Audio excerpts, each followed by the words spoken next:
Sylvie Vartan, une maladie incurable, tout son clan sous le choc. Ces derniers temps, Sylvie Vartan a fait le tour des médias pour faire la promotion du film Biographie ma mère, Dieu et Sylvie Vartan de Ken Scott.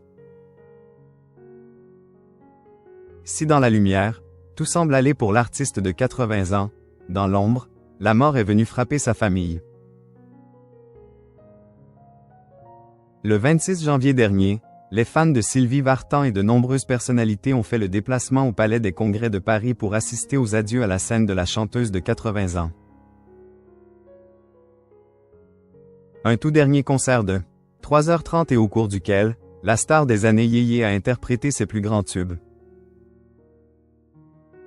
Des tubes, elle en a sorti à l'appel. J'ai un problème, La plus belle pour aller danser ou encore L'amour c'est comme une cigarette nous ont fait vibrer pendant des années.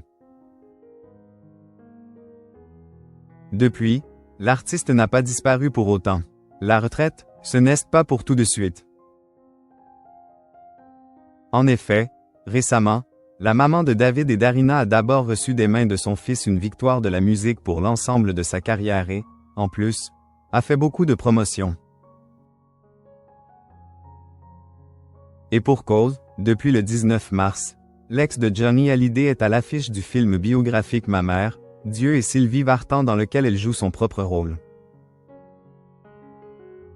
Professionnellement, tout semble lui sourire mais, en coulisses, l'ambiance ne serait pas à la fête. Dernièrement, dans le journal du dimanche, Sylvie Vartan se réjouissait à l'idée de s'occuper de ses enfants et petits-enfants alors qu'Willen va lui permettre, une nouvelle fois, de devenir arrière-grand-mère d'ici la fin de l'année. Mais, le magazine Ici Paris, ce 16 avril, lève le voile sur un dramatique événement survenu dans sa famille récemment. La mort a frappé l'un de ses proches. Sylvie Vartan, l'artiste a perdu son beau-frère. Installée à Los Angeles en Californie, la franco-bulgare vit avec Tony Scotti depuis 1984. Avec eux, s'était installé Benjamin, le frère de ce dernier. Avec lui, ils formaient une famille à l'italienne raconte l'hebdomadaire. Malheureusement, celui que la chanteuse surnommait affectueusement Ben s'est éteint à l'âge de 87 ans à la fin du mois de mars des suites d'une longue maladie. Laquelle, à ce stade, l'information demeure inconnue.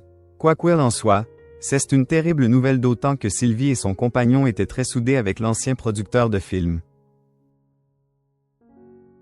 Ancien sportif, milieu défensif de football américain, presque chaque jour ils se voyaient pour déjeuner ou dîner. David, son fils, connaissait très bien le défunt qu'il considérait comme son oncle de cœur. Un déchirement pour la famille et, notamment, pour la veuve de Benjamin Scotti qui, apprend-on, n'a pas eu la force d'assister aux obsèques de l'homme de sa vie tant elle a été accent aigu branlé par la nouvelle. À Hollywood, le monde du cinéma est unanime. Il rend hommage à un homme exceptionnel à l'image de Frank Stallone, le frère de Sylvester.